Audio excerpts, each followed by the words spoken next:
कुछ नहीं, सिर्फ अंडर लगाना चालू किया था। स्टूडेंट कितने हैं कैसे पता चलेगा? स्टूडेंट कितने हैं?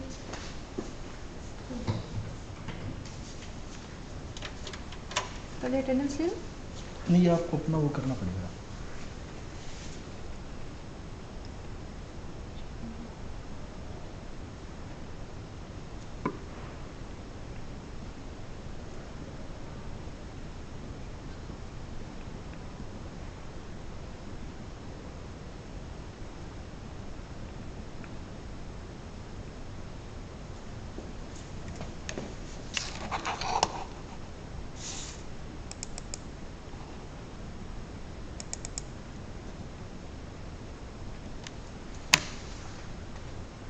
फीटल ओरिजिन एफ से शुरू होता है।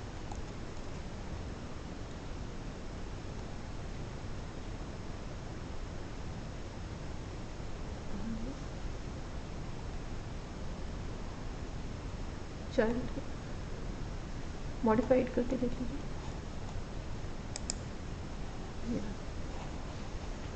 इसको कॉपी करना, ड्रैग करना, कुछ भी कॉपी कर लीजिए, पेन ड्राइव दे दीजिए।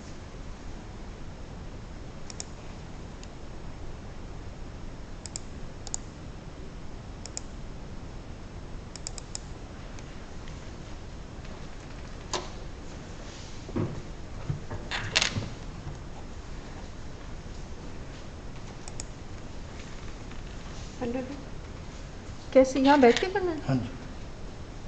ओके, और स्टूडेंट कैसे पता चलेगा कितने स्टूडेंट है?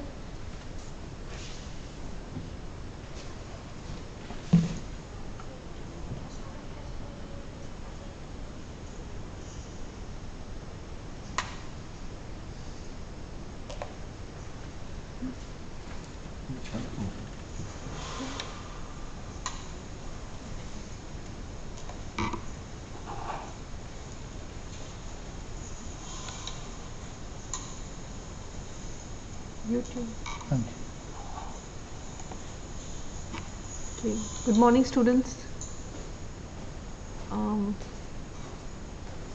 So there are 2 students right now.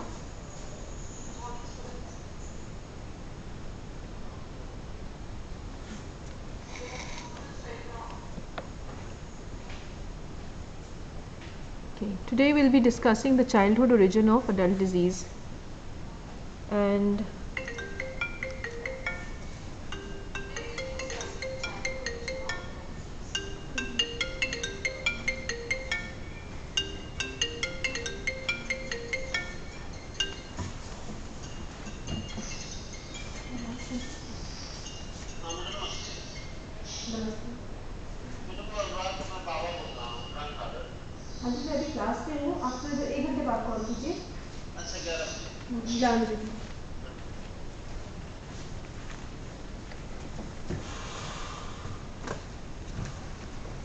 so today we will be discussing the childhood origin of disease, adult disease. As you know, India is facing an epidemic of lifestyle diseases. This includes cardiovascular disease, obesity, type 2 diabetes, hypertension, dyslipidemia, and metabolic syndrome. Metabolic syndrome is a cluster of risk factors predisposing to heart disease, obesity, dyslipidemia, hypertension, and glucose intolerance. So the question is, when do they begin? It has been seen that India also has the largest number of low birth weight babies due to intrauterine growth retardation. So is there a link between these two, the epidemic of lifestyle diseases and IUGR, increased incidence of IUGR? So in the past 30 years, substantial attention has been given to the influence of nutrition in utero and during critical periods of growth on health in adulthood, a term which is referred to as fetal origin hypothesis or fetal programming. It's also known as the development origin of health and disease to better reflect the gestational and postnatal periods. So the beginning was with this Hertfordshire study, which was done by David Barker and colleagues. It was the first study to link birth weight to cardiovascular disease. And so what they did was, they had a group of men living in Hertfordshire in UK, United Kingdom, who at the time of study had a mean age of around 64 years, and they had birth records of all these men. So what they found in this study was that the men who had the lowest birth weight and were the smallest at birth had the highest incidence of ischemic heart disease compared to those who had higher birth weight.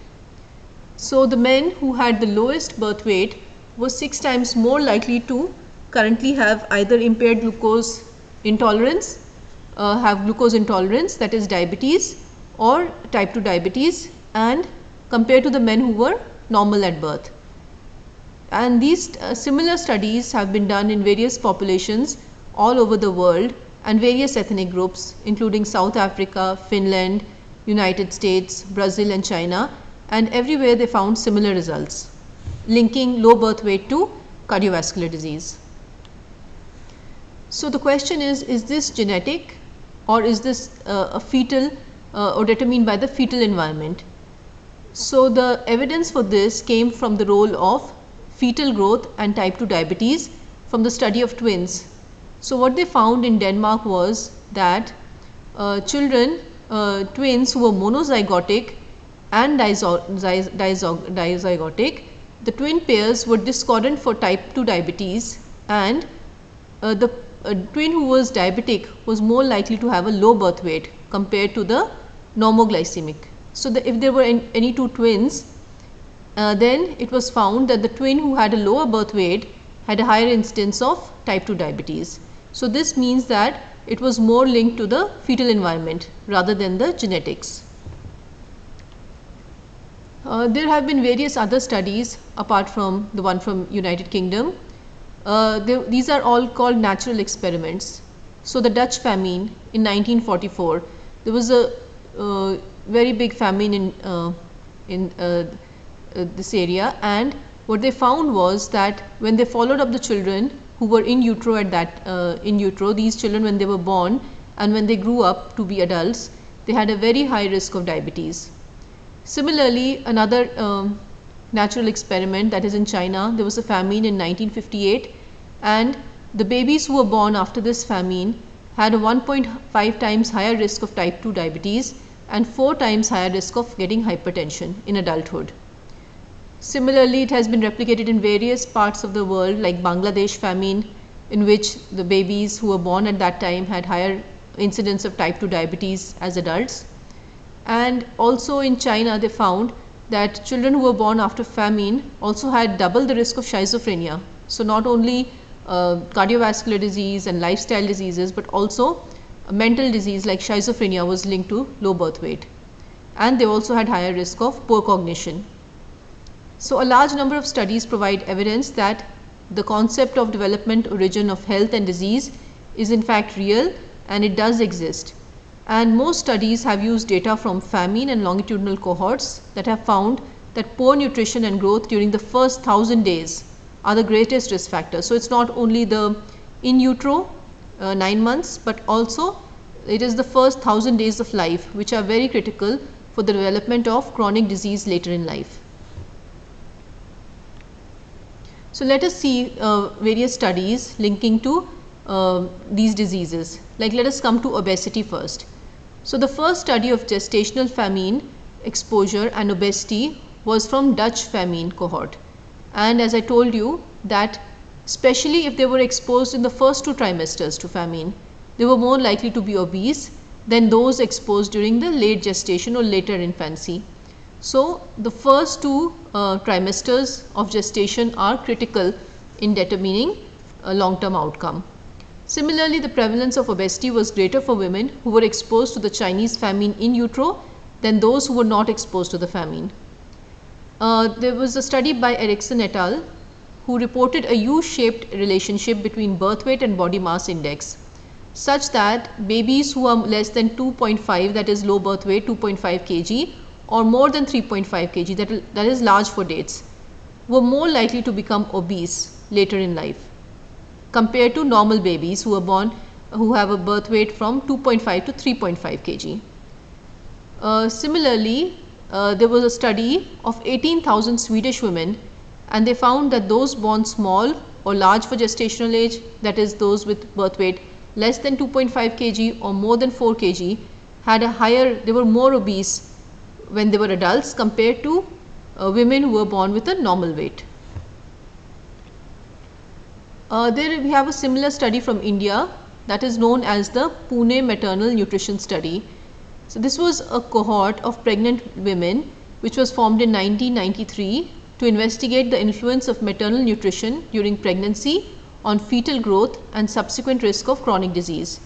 So they had various villages in Pune and 6 villages where they had enrolled 800 women, pregnant women, and they followed these pregnant women up till the time their child was born, and the children were visited every 6 months after birth for anthropometric measurements, and parents and children were investigated every 6 years for detailed assessment of body composition, cardiometabolic risk factor and neurocognitive development.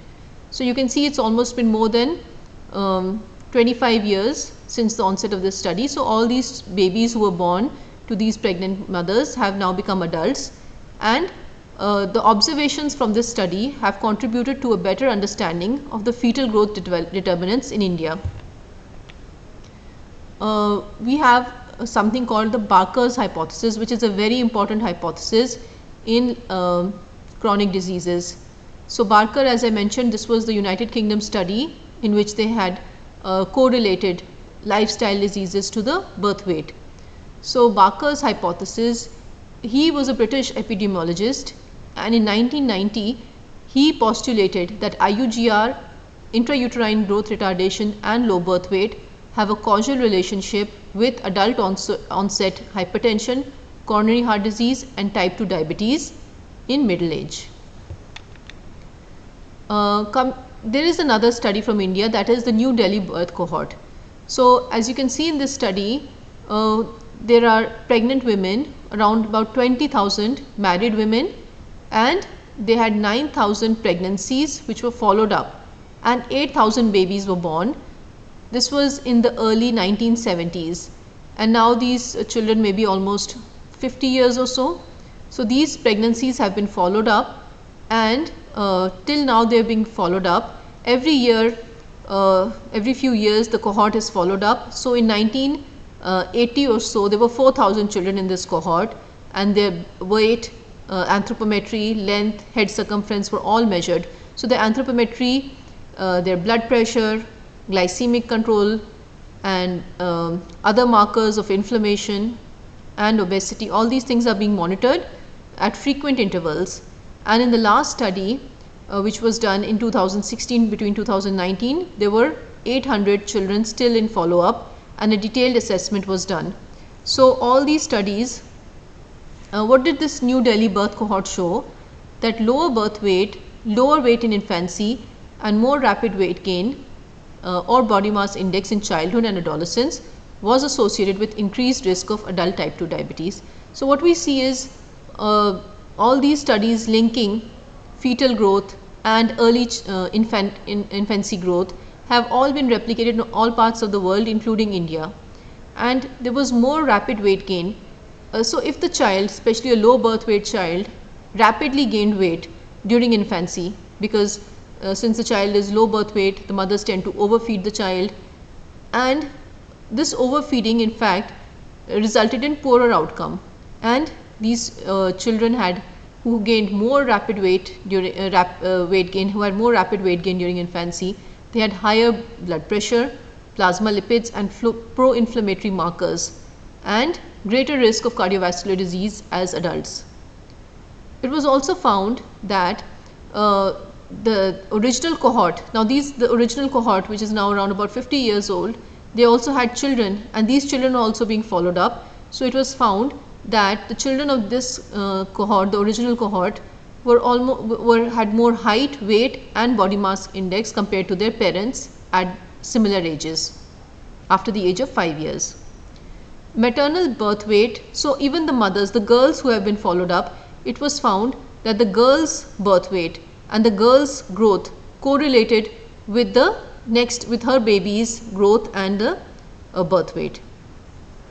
Also, young maternal age, that is age less than 19 years at the time of pregnancy when the child was born, had a higher risk of getting low birth weight preterm, infant underweight and stunting, and higher rate of under 5 mortality. So, young maternal age was associated with poorer outcome in adulthood, and their children also had reduced adult height and elevated adult blood glucose level.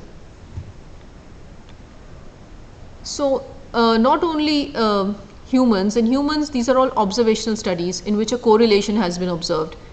Many experiments have been done in animal models, including rats, rodents, primates, sheep. So, how do you make them low birth weight? The method is that in the fetus, uterine artery ligation is done, and this induces a placental insufficiency, which is similar to the idiopathic placental insufficiency that occurs in humans. And then after that, the effects on the fetus is observed. Similarly, the mother can be starved, and this the maternal nutrition restriction or the effect of starvation can be observed on the animal. And all these animal models have contributed in adding to our understanding of how the development origins of health and disease occur. So, let us see the development of organs. You have the intrauterine growth retardation. So, once intrauterine growth restriction is induced either by doing placental insufficiency, that is ligating the uterine artery, or by starvation of the mother, it results in asymmetric organ development, and there is a reduction of growth of the liver, lungs and kidneys. And there is a strong inverse relationship between the birth weight and the development of diabetes and obesity. This is because obesity and glucose tolerance are related to the function of the liver, which is the organ which has a big role to play in the glucose metabolism. And so, since the growth of the liver is impaired, this results in greater glucose intolerance. Also, the fat tissue, there is altered fat adipose function, which contributes to the development of dyslipidemia in low birth weight infants. And how does this occur? This occurs by the expression of the critical genes which are involved in insulin sensitivity. And how does hypertension occur? The postulation is that the intrauterine growth retardation decreases the kidney size or the nephron number, and this results in development of hypertension. Hormonal. The regulation of the maternal hypothalamic pituitary adrenal axis undergoes dramatic changes during the pregnancy, and we see that the circulating cortisol levels rise approximately 3-fold compared to the non-pregnant women. But the fetus is protected from this high maternal glucocorticoid levels by a placental enzyme known as 11-beta hydroxysteroid dehydrogenase type 2, which converts active cortisol into inactive cortisone. And it is seen in animal models that manipulation of this enzyme 11-beta hydroxysteroid dehydrogenase type 2, either it can be the enzyme can be manipulated either by giving the mother a low protein diet or genetic modifications of the enzyme, and these will increase the fetal exposure to the glucocorticoid, the active cortisol, and this results in low birth weight. So, there are genetic mechanisms, there are hormonal mechanisms for the development origin of disease, and there is one mechanism which is known as the 1-carbon metabolism. So, cellular 1-carbon metabolism is very crucial for cell growth, differentiation and development. It is a network of interrelated biochemical reactions that involve the transfer of one carbon group from one compound to another, and these coenzymes are necessary for several reactions including folate, B12, B6 and B2. So, disturbances in the nutrition of one or more of these vitamins results in high concentration of homocysteine, while deficiency of vitamin B12 results in higher circulating levels of methylmalonic acid. So, what was found in the Pune study was that when they were followed up every 6 months, and in this study also they found a correlation between the maternal B12 and folate levels and the child's adiposity and insulin resistance. What they found was that higher maternal folate concentrations predicted higher adiposity and in children born to mothers with low vitamin B12 levels. Okay, but high folate concentrations were the most insulin resistant. So all these, it was postulated that the folate and B12 metabolism were very important in the development of chronic disease. This is a very important concept, that is epigenetic changes. So what happens is in utero is that the in utero the environment induces certain changes in the gene expression. That means the genes are the same, but the fetal environment induces changes in the genes which affect the genetic expression of the gene, and they are hereditable. That means they can be passed on from one generation to another, the epigenetic changes. So though there is no change in the gene has been altered by various mechanisms which I will come to, and these mechanisms can be passed on to the next generation. So these are either the methylation of the DNA or acetylation of the histones or through microRNAs, and these potentially result in production of different phenotypes from the same genotype by altering the gene expression, either increasing or decreasing the amount of encoded protein. So though the gene remains the same, the expression of the gene gets altered by methylation of DNA, and this occurs because of the altered fetal environment, either because of intrauterine placental insufficiency or because of starvation.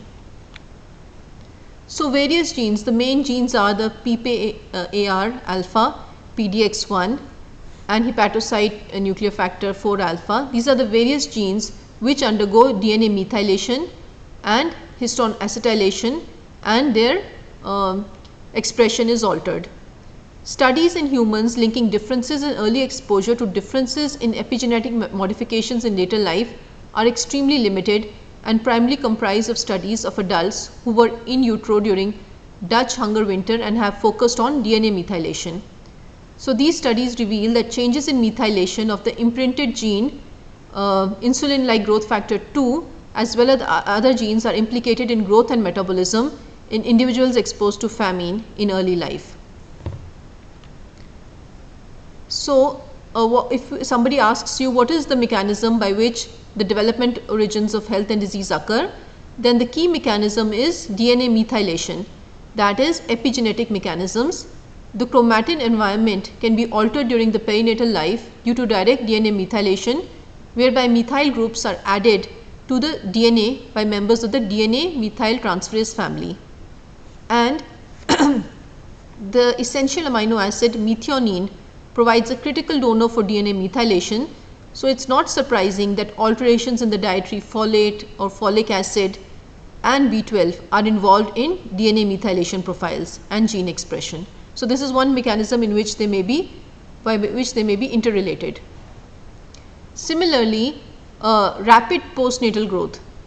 It was found in South African children that children with low birth weight who underwent rapid childhood weight gain had worse glucose tolerance, and similar detrimental effects of rapid childhood weight gain were reported from a study in Finland, in which the individuals developed type 2 diabetes were those who were born small for gestational age and had a rapid increase in the BMI between the ages of 2 and 11. So what I am trying to say is that it's not only the presence of the low birth weight or intrauterine growth retardation that affects the long-term outcome, but also if the same baby is overfed and has a rapid gain of weight in infancy with accrual of too much of fat mass, because the rapid weight gain which is occurring more than what is required is actually due to the gain in the fat mass, and this results in poorer long-term outcome. In a study, Soto et al. Found that the small for gestational age infants with catch-up growth during the first year of life had significantly lower insulin sensitivity and high triglyceride levels. So these children who have too much of catch-up growth, that means more of fat accrual, they have poorer outcome in terms of diabetes, hypertension and obesity compared to those who have a normal catch-up growth. So there are indirect effects of postnatal catch-up growth in mediating long-term metabolic function. In addition to changes in the epigenome initiated by insults during the perinatal life, postnatal catch-up growth in undernourished offspring also plays a major role. And given that the undernourished neonatal liver undergoes major postnatal catch-up, it is very likely that the stress of active hepatocyte replication and growth during this period may lead to greater detrimental metabolic deficits, which arise only after the window of nutrient recovery. And how does this process occur? It is postulated that it is through the endoplasmic reticulum stress due to overnutrition that leads to impaired insulin sensitivity. So this is just a diagram which shows that various mechanisms are occurring in the infant. So the in utero environment, the maternal undernutrition, maternal overnutrition, placental dysfunction, substance abuse, maternal illness and stress leads to suboptimal fetal environment, and this leads to a change in structure, growth and metabolism. The child can either be born low birth weight or large for gestational age, both of which have a poor outcome. And the early postnatal environment, that is the nutritional recovery or illnesses, they further cause changes in the structure, growth and metabolism, and ultimately lead to various diseases like type 2 diabetes, cardiovascular disease, metabolic syndrome and hypertension. So what we need to do is, we need to identify the key points where intervention can be done. So these points include the pregnant lady, or after the low birth infant or large for gestational infant is born. At that time also we can intervene to decrease the bad long term outcomes. So what are the interventions that we can do? There was a study by Lily Crop and colleagues in which they demonstrated that if you give supplements of folic acid, you could prevent the programmed epigenetic effects of maternal low protein diet. And in another study they gave taurine supplementation, and it showed that it prevented the detrimental effects of maternal protein restriction. Similarly, other studies have been done in the rat model which demonstrated that if you give the mother antioxidant supplements, it decreased the long term obesity and glucose intolerance in the offspring. So various things, interventions are being done, and there is some evidence that they may help. And there is evidence that role of oxidative stress in the newborn. If it is by giving antioxidant supplements, you can decrease this and improve the outcome. But what we know from our studies is that which are the interventions that actually help, practical interventions. The practical interventions that you can suggest actually help are exclusive breastfeeding for the first 6 months. This is because when the baby is having exclusive breastfeeding, there is an unlikely chance that the baby will overfeed or underfeed. So if the child is fed on top milk, then there is a chance that the child may be overfed and may have rapid postnatal growth, leading to worse long term outcomes. But if the child is on exclusive breastfeeding, there is the growth which is observed is generally normal, and catch-up growth which should normally occur. And in this case, there are beneficial effects in terms of long-term disease outcome. The second is that we can ask the mother to avoid overfeeding the child.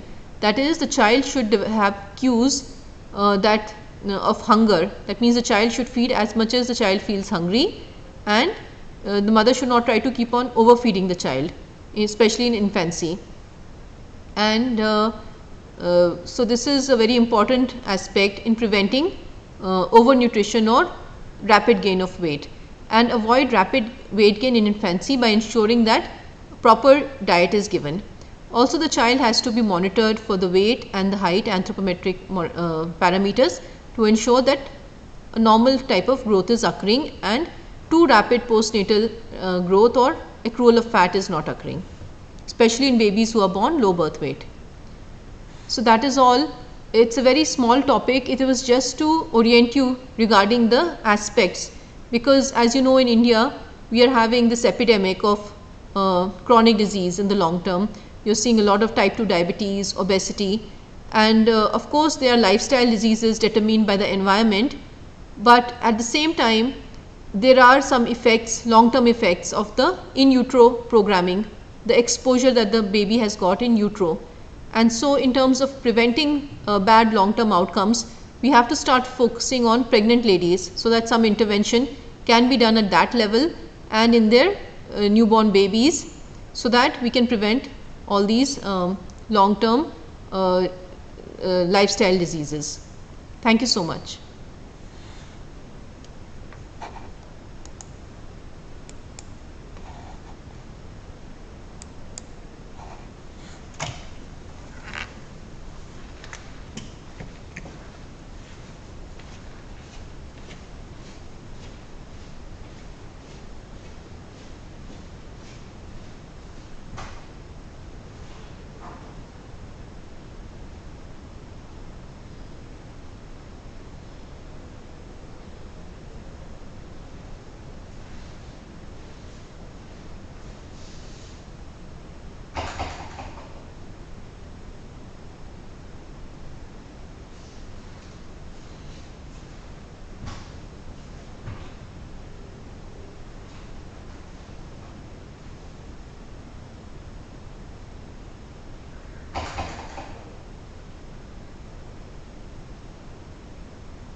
कहने का मतलब ये है, बंद हो गई